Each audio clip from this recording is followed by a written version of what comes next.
creía en esto maravilloso y en esto fantástico hasta que terminaba el libro y se cansaba. Porque al final decía, pero tenía una especie de nostalgia de un pasado maravilloso, remoto, perdido, y cuando llegaba al final ya se cansaba, tiraba la toalla, ¿no? Pero, claro, yo creo que hay pocos escritores en la historia de la literatura que hayan escrito tantas historias seguidas. Es decir, Cunqueiro, uno abre la primera página y las historias se van enlazando a una velocidad absolutamente vertiginosa. Bueno, pues estaba en Cunqueiro, efectivamente, estaba Joan Perucho, estaba el Alfanguí de Sánchez Ferlosio, pero todo eso, estaba Torrente, pero todo eso era sospechoso porque no era comprometido. Aquello no pertenecía al realismo social. Es decir, no es que hubiese un fatum por el cual los españoles seguíamos de espaldas a lo fantástico. Es que en ese momento dichoso y complicadísimo, lo fantástico, bueno, pues no estaba en la línea en que había que estar, que era el realismo social y el compromiso. Por lo tanto, yo creo que no es cierta que no haya habido esa tradición. Yo cuando me formé, tuve la suerte, como les dije antes, de formarme, primero leyendo cuentos fantásticos, con toda naturalidad. Segundo, descubrí, por ejemplo, el Drácula. Yo recuerdo, tengo la primera edición que compré de Drácula, creo que es del año 59. Aparece una edición de Drácula que ahora tendría que leerla con lupa, porque la verdad es que era un cuerpo de letra minúsculo, pero bueno, disfruté además de esa novela, que a mí me parecía una mezcla. Yo siempre he pensado que Drácula es una mezcla de auto sacramental y de novela epistolar. Cuando escribamos la novela epistolar, bueno, pues Drácula es una novela epistolar. Y luego está todo lo que tiene de auto sacramental, porque ahí hay una serie de símbolos del mal, del bien, la salvación, la redención, en fin, es interesantísimo. Bueno, pero fíjense que en esa época ya la postura frente a la lectura de novelas, lo recuerdo porque lo conservo, hay un folleto, decía novelas, bueno, se decía novelas no verlas. Nosotros en el colegio estudiábamos la historia y la literatura española, pero no leíamos ni una novela. Y yo, como tenía una buena biblioteca en casa, recuerdo que en cierta ocasión, solo por saber lo que me iba a contestar el profesor, le pregunté, ¿puedo leer La Celestina? Que conste que a mí La Celestina me aburría mucho. Yo he tardado muchos años en disfrutar de La Celestina. A los 13, 14 años era, en aquella época, difícil disfrutar de La Celestina. No. La Celestina, en fin, es un libro que tú no tienes edad para leer. Es decir, no querían que leyésemos tampoco ni siquiera los libros que estudiábamos. Bueno, en fin, ya les digo, el padre Ugarte sacó un folleto que decía los 9 tesoros que se pierden con la lectura de novelas. El tiempo, el dinero, la laboriosidad, la pureza, la rectitud de conciencia, el corazón. Hombre, el corazón es lo que se gana con la lectura de novelas. El sentido común, la paz. Y por último decía, la piedad naufraga por completo en la lectura. Bueno, pero poco a poco, yo recuerdo cuando me enfrenté a la escritura, había sucedido también algo. Había aparecido, ahora estamos celebrando los 50 años del boom. Bueno, el boom fue importantísimo, porque el boom nos hizo volver a comprender, y hay mucha gente del boom que no tiene nada que ver con lo fantástico, como Mario Vargas Llosa, pero 100 años de soledad, que fue realmente el gran impacto del boom, bueno, pues es una novela fantástica, llena de elementos fantásticos. Lo llaman realismo fantástico, bueno, o fantástico moderno, porque era fantástico, ¿no? Y yo creo que el boom, en cierto modo, del mismo modo que en España habíamos hecho la gran revolución de la lengua y de la invención en el siglo de oro, hicimos una revolución que fue América y que impregnó también lo que es la cultura americana en español, las culturas americanas en español. Bueno, pues en cierto modo los americanos a principios del siglo, a finales del siglo XIX, principios del XX, con Rubén Darío vuelven a hacer otra revolución. Allí existía la Inquisición, pero no actuaba. Desde luego en el 18 y 19 la Inquisición ya no tenía ninguna fuerza. La Iglesia no tenía la fuerza que seguía teniendo en España. Y en América sí hay una lectura libre de muchísimas cosas, hay una falta de prejuicios para leer y se recupera lo fantástico como se recupera esto que llamamos ahora, bueno, lo policíaco, bueno, se recuperan los géneros sin ningún prejuicio y además se integran. Y yo creo que eso fue realmente interesante para lo que fue la reflexión sobre lo que hacíamos los escritores. Aparece una idea de que, hombre, pues se puede escribir fantástico. Yo recuerdo que yo era un lector furtivo de fantástico, como un admirador furtivo de John Ford, porque yo era un estudiante comprometido. Mis compañeros decían, pero ¿cómo te puede gustar John Ford? Bueno, yo decía, no, a mí no me gusta John Ford, pero a mí me encantaba John Ford. Y los años me han dado la razón. Sigo viendo John Ford y digo, caray, esto es épica. Y vuelvo a emocionarme como emocionaba. Entonces, ¿no? Bueno, pero lo fantástico, pues lo leíamos, compañeros, en fin, comprometidos y antifranquistas, leíamos, nos pasábamos la ficción científica o los libros fantásticos casi bajo cuerda, porque ¿qué iban a decir? ¿Cómo estáis leyendo eso? Pero por favor, qué falta de conciencia crítica, etcétera, ¿no? Bueno, pero en todo caso, yo recuerdo que un día cayó en mis manos, y a veces lo habló Juan Pedro Aparicio, porque lo leímos juntos, la antología de literatura fantástica de Borges, Bioy Casares y Ocampo. No sé si Victoria o Silvina. Bueno, y entonces dijimos, bueno, o sea que se puede ser un señor serio y hablar de literatura y, sin embargo, tener un gusto por lo fantástico. Y además encontramos ahí ese cuento que yo he admirado siempre, el de Don Guillán, Mago de Toledo, y el de Andes Santiago, que a mí me encantó y me sigue encantando, me sigue fascinando. Esa ruptura espacio-temporal y ese juego que hay ahí me sigue pareciendo uno de los hallazgos de la literatura fantástica. Y entonces dijimos, bueno, pues entonces algo tendrá el agua cuando la bendicen, vamos a leer lo fantástico. Y yo, ya con toda naturalidad, cuando comencé a escribir fantástico. Fíjense que yo también, tanto por parte gallega como por parte leonesa, había escuchado muchas historias fantásticas. Todavía cuando yo era niño, en muchos pueblos de León se dejaba la noche de ánimas encendido el fuego de la cocina porque los muertos de casa iban a venir a calentarse. Eso era una cosa que yo la he reencontrado en China. En China los muertos están rodeando a la familia continuamente, ¿no? Y hay quien los ve, hay quien ver los muertos.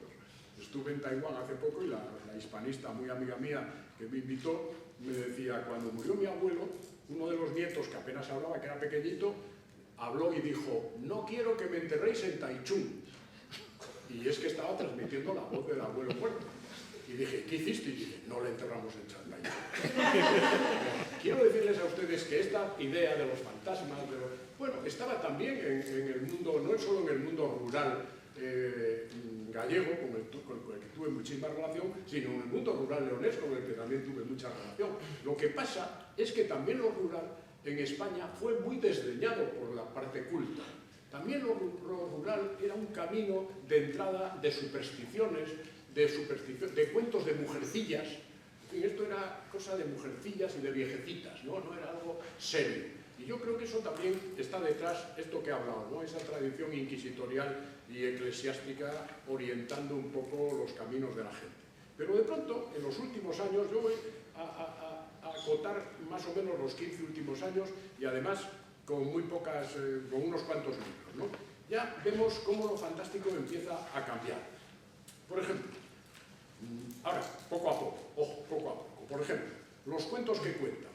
Libro del año 98, hace 14 años, de Masoliver Ródanos y Fernando Valls, Anagrama. Hay 21 autores. Bueno, apenas aparece lo fantástico, apenas.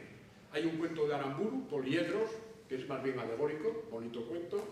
Hay un cuento que se puede considerar fantástico, El silencio del patinador de Prada. Hay una desidentificación más o menos fantástica. Hay una ucronía de Manuel Talens, los republicanos han ganado la guerra. Bueno, pero los cuentos no son fantásticos. Seguimos y, por ejemplo, llegamos a Pequeñas Resistencias, la antología del nuevo cuento español de Andrés Neumann, Páginas de espuma, 2002. Hay 30 autores, varios cuentos cada uno. Bueno, solo 3 cuentos, uno de Graciela Vaquero, otro de Ángel Orgoso y otro de Félix Palma, podemos considerarlo por su atmósfera, por su trama de extrañeza, por la metamorfosis, podemos considerarlo fantástico. Tampoco lo fantástico acaba de entrar. Empezamos a leer fantástico, lo fantástico se normaliza, pero no acaba de entrar todavía, digamos, en la escritura, en los escritores. Siglo XXI, los nuevos nombres del cuento español actual, edición a cargo de Gemma Pellicer y Fernando Valls, menos cuarto ediciones. Hay 35 cuentos en esa recopilación, es del año 2010. Bueno, de ellos, de esos 35 solo hay 5 fantásticos. Uno de Ignacio Ferrando, que desarrolla el tema del doble. Uno de Patricia Esteban Erlés, que resuelve, digo yo, en la pirueta de una súbita, porque hizo una crítica del libro, y extraña metamorfosis, una peripecia de corte realista. El cuento de Juan Jacinto Muñoz Rengel, que es un cuento steampunk, esto que llaman ahora steampunk, es decir, una especie de futuro que se ha desarrollado desde los inventos del siglo XIX sin pasar por muchas cosas del siglo XX, ¿no? Es como una especie de estética del motor de vapor, por ahí, ¿no? Luego hay otro cuento de Víctor García Antón, que hay una metamorfosis, que tiene más que ver con lo onírico y con lo delirante. Pero bueno, esos son fronteras de lo fantástico, ¿no? Y luego uno de Ángel Orgoso, que cuenta una historia en el pasado de un macrocéfalo y de un coleccionista de deformaciones, que yo creo que es exactamente un cuento fantástico. Pero, como ven, en 35 cuentos, 5 son fantásticos. Es decir, lo fantástico sigue siendo un poco algo que no está todavía, hasta hace poco, en la normalidad de lo que se publica o de lo que se recoge, ¿no? Y yo he hecho para seguir hablando un poco del tema, yo he hecho mi propia, digamos, mi propio esquema de lo que creo que son los temas de lo fantástico. Los temas de lo fantástico, desde el género estricto hasta la impregnación, porque por ejemplo yo creo que toda la literatura del siglo XX en cierto modo está impregnada de lo fantástico, ¿no?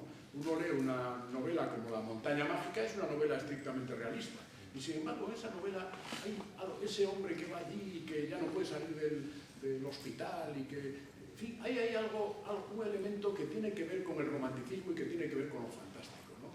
Incluso un precedente kafkiano, porque a Kafka se le estudia y yo a veces he dicho, oye, pero Kafka lo más divertido, lo más interesante que tiene es lo fantástico. ¿Cómo se puede leer la metamorfosis si no la leemos hablando de lo fantástico? Bueno, lo alegórico. ¿Cómo lo alegórico? Un tipo se despierta convertido en un monstruoso insecto. ¿Qué alegórico? Y tiene toda clase de problemas con lo que le rodea. Eso pertenece estrictamente a lo fantástico. Lo que pasa es que tal vez es poco refinado llamar fantástico a Kafka, ¿no? Porque lo fantástico es como un subgénero, o pertenece a un mundo que yo creo que ese es, en el fondo, muchas veces el problema que hay. No hay conocimiento del asunto y se arrumba lo fantástico a un rincón sin ninguna justicia por desconocimiento, ¿no? Bueno, mi división era los entes fantásticos, espectros, fantasmas y aparecidos, vampiros, Burgalax y Nosferatus, otros no muertos y resucitados, Revenant, que tú llamas, la sombra, el reflejo, el doble, las criaturas artificiales, otras criaturas fantásticas como los invisibles, criaturas fruto de alteraciones o metamorfosis, animales fantásticos, el diablo y su personificación. Yo creo que esto sí pertenece a lo fantástico. En cambio, los santos yo creo que pertenecen a otra cosa, no a lo fantástico, ¿no? Pero el diablo yo creo que tiene mucho que ver con el mundo fantástico. Luego, atributos y situaciones fantásticas, objetos, muebles, espejos, cuchillos, cuadros, relojes, anillos, pociones, ungüentos, bebidas, conjuros, libros, encuentros y desencuentros. Luego los espacios fantásticos, lugares, edificios y otros reductos, rupturas del orden espacial y temporal, lo onírico compitiendo con la vigilia. Bueno, todo esto efectivamente ha ido entrando, impregnando cada vez más en la normalidad, digamos, de la escritura de ficciones en España. Por ejemplo, La realidad oculta, cuentos fantásticos españoles del siglo XX de David Roas, que está aquí al lado mío, y Ana Casas, -4, 2008. Bueno, es curioso porque podíamos hacer una comparación de este libro con el de Warner del año 1969. 39 años después es una manera de poner al día un poco la tradición fantástica española. Yo creo que es un libro en eso extraordinario. Por supuesto que están Baroja, Valle Inclán, Unamuno, Miguel Saua, Emilio Carrere, Eduardo Zamacoy, Rosa Chacel, Alonso Zamora Vicentes, hasta Juan Benet, que tiene un precioso cuento, es Reichenau, un precioso cuento fantástico. Pero es que aparecemos ya los que hemos practicado con naturalidad lo fantástico. En este caso, David y Ana, por ejemplo, en el prólogo dicen, hay cuentos sobre el doble, uno de Javier Marías y otro de Carlos Castán. Hay cuentos sobre el fantasma, uno de Juan Eduardo Zúñiga. Hay cuentos sobre la alteración de las coordenadas espaciales, uno de José Ferrer Bermejo. Hay cuentos sobre la ruptura de las leyes físicas, uno de Ricardo Domènech. Sobre la animación de objetos, Pedro Zarraluki. La fusión de dos órdenes de la realidad, Juan José Millás. Los revenants, esos muertos...